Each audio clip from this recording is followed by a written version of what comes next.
welcome back.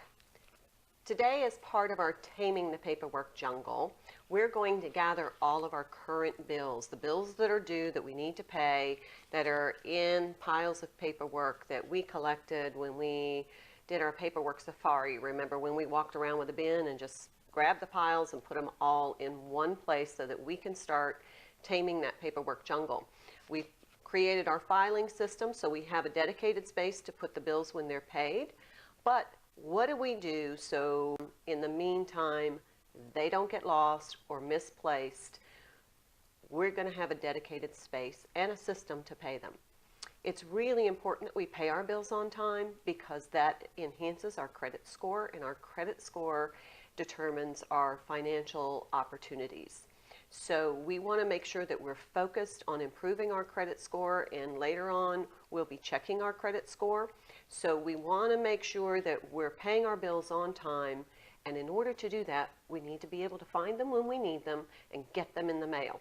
So the first thing you need to do is gather all of your bills out of your bin from your paperwork safari.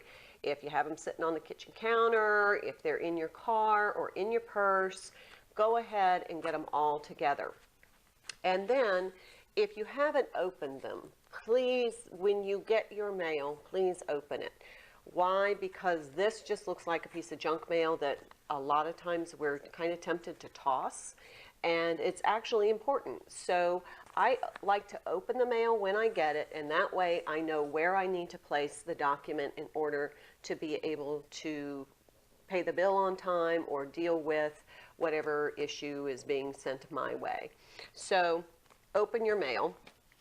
The second thing is, once you've opened it, you want to go ahead and get the return envelope and payment stub ready. Now I know a lot of us pay our bills online, but not all of us. You know, some of us old timers, we still do a little bit of snail mail bill paying. So this is a bill that I pay with a check every month, so I want to make sure that I have a system to getting it to the recipient on time. So what I do is I go ahead and get the envelope, the pay statement in the envelope with the little window so you have the address, and then I put the stamp on it. This way I know I'm not running to the store at the last minute to try and get stamps because now the bill's going to be late. And then I put the date right up here. I don't know if you can see it, right there, of when it needs to go in the mail, not when it needs to arrive, when it needs to go in the mail. And I give it 5 to 7 business days to arrive on time. So that's the date I put in this top right hand corner, right over the stamp. You can actually you know, write it on the back or wherever, but I like it right above the stamp so I know when it's in my grab and go binder that I see that date and I'm like, oh, I've got to get that in the mail. So then this is ready to go. I have my payment inside. It's ready to go in the mail. But the documentation that I need to file is going to go in my to be filed section of my grab and go binder.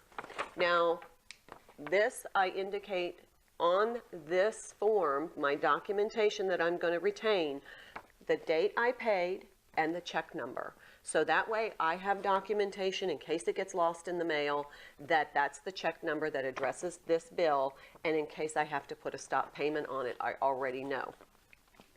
So this documentation is going to go in the to be filed section of our grab and go binder. That way at the end of the week we'll just stop and put all of our paperwork into our file. You know, we can take that additional time to hydrate.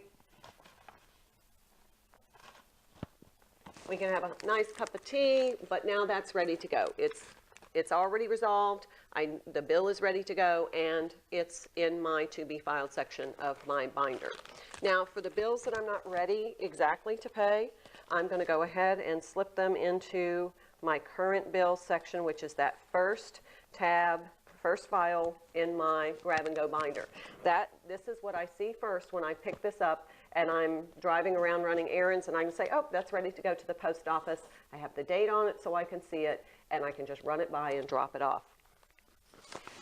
Also, any bill that you have that you pay with a check, you need to document. This is my car registration. We're going to talk about keeping your car registration current when we talk about organizing our automobile documents.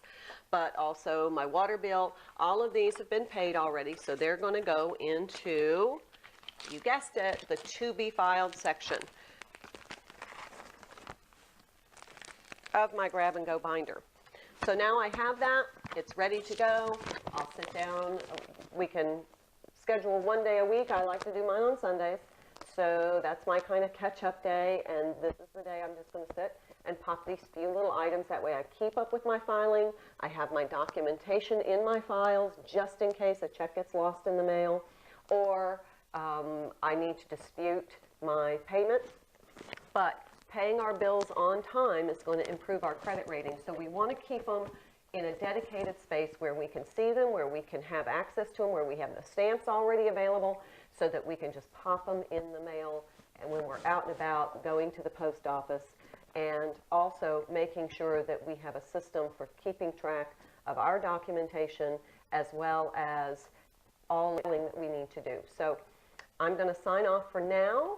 That is our Taming the Paperwork Jungle segment for today. It's